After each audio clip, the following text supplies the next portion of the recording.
तुम्ही संजय राऊतांना भैताड म्हणताय? मी ज्यांना म्हणलं त्यांना कळलंय. पण मग ते जर 9 वाजता सकाळी उठून प्रचाराच्यासाठी त्यांच्या मुद्द्यांसाठी येत असतील टीव्ही समोर, तर तुमची लोक 8 वाजता उठून का येत नाहीत? मला वाटतं आमच्या पक्षाने काय करावे आम्ही बसून ठरवलेलं आहे. मग तुम्ही प्रतिवाद होत नाही म्हणून रडू शकत नाही? हा तुमचा मुद्दा आहे. मी असं म्हटलेलंच नाही प्रतिवाद होत नाही. आम्हाला ज्या वेळेला बोलायचं त्यावेळेला आम्ही बोलतोच आहोत. संजय राऊतांच्या विरोधात बोलणारा एक म्हणजे तेवढा खंबीर असा नेता आणि कणखर पद्धतीने प्रतिवाद होताना भारतीय जनता पार्टीकडून बोलणारा भाजपमध्ये नेता नकोच आहे आणि कोणी असणार पण नाही. कारण काय? नाही, आमची संस्कृतीच नाही.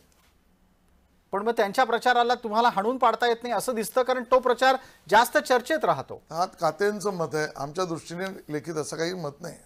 तुम्हाला वैयक्तिकरित्या असं कधीतरी वाटतं का की जे प्रचाराच्या म्हणजे जे मुद्दे तुमच्या विरोधात जात आहेत ते खोडून काढण्यासाठी स्वतः मैदानात उतरावं, प्रसंगी पक्षाची शिस्त बाजूला ठेवावी? आम्ही सगळेच उतरलो आहोत.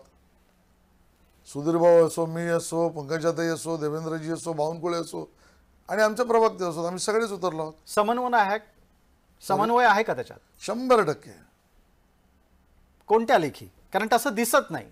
म्हणून म्हटलं कातेंनी चष्मा कुठला लावला हा विषय वेगळा असला तरी आमचा पक्ष आम्ही कसा चालवायचा या आमच्या भूमिका आहे. एका चर्चेच्या निमित्तानं पुन्हा मी आपल्याला मराठा आरक्षणाच्या बाबतीत विचारू इच्छितो आणि तो विषय खास करून कोकणाशी निगडीत आहे.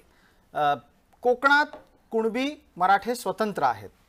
देश पातळीवरची चर्चा म्हणजे खरं तर राज्य पातळीवर स्पेसिफिकपणे कुणबी गटातूनच मराठ्यांना आरक्षण द्या हा मुद्दा कोकणात स्वीकारला जात नाहीये.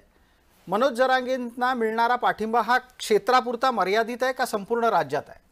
मला असं वाटतं मुद्दा महाराष्ट्रापुरता आहे की नाही यापेक्षा अशा पद्धतीचे मुद्दे आरक्षणावरून 2 समाजामध्ये, 2 जातींमध्ये किंवा इंट्रा समाजामध्ये किंवा इंटर समाजामध्ये वितुष्ट निर्माण होणं यालाच आमचा विरोध आहे. मराठ्यांना आरक्षण हवंय, ते मिळालं पाहिजे. त्यांचा मागासलेपणा आम्ही सिद्ध केला आहे आणि म्हणून त्याचे आम्ही समर्थक आहोत. पण आरक्षण या विषयावर जाती जातीमध्ये वितुष्ट व्हावं याचे आम्ही विरोधक आहोत. आणि मराठा समाजाला आरक्षण मागासलेपणामुळे शिक्षणात आणि नोकरीत मिळालं पाहिजे, टिकणारं मिळालं पाहिजे याचे पुरस्कर्ते असताना ओबीसी समाजाच्या आरक्षणाला कुठल्याही पद्धतीने धक्का लागता कामा नये याची स्पष्ट विचारसरणी आमची आहे. तुम्ही आता ताज्या घडामोडींमध्ये पोलीस भरती काय झालं ते पाहिलं असेल, त्याचे तपशील तुमच्यापर्यंत आलेले असतील. मराठे EWS मध्ये नव्हते आणि ते ज्या SEBC गटामध्ये होते त्यापेक्षा त्यांना EWS मध्ये असतं तर जास्त फायदेशीर झालं असतं असं दिसू लागलेलं आहे. मराठ्यांना EWSचं आरक्षण गमावून नुकसान झालंय का? मला असं वाटतं की माझं भाषण जे नागपूरच्या अधिवेशनामध्ये आरक्षण विषयात मी जे केलं त्यात सगळ्यात पहिल्यांदा मी हा मुद्दा त्या ठिकाणी मांडलेला आहे. आपल्याही चॅनलकडे ती क्लिप असेल, आपण काढून बघा.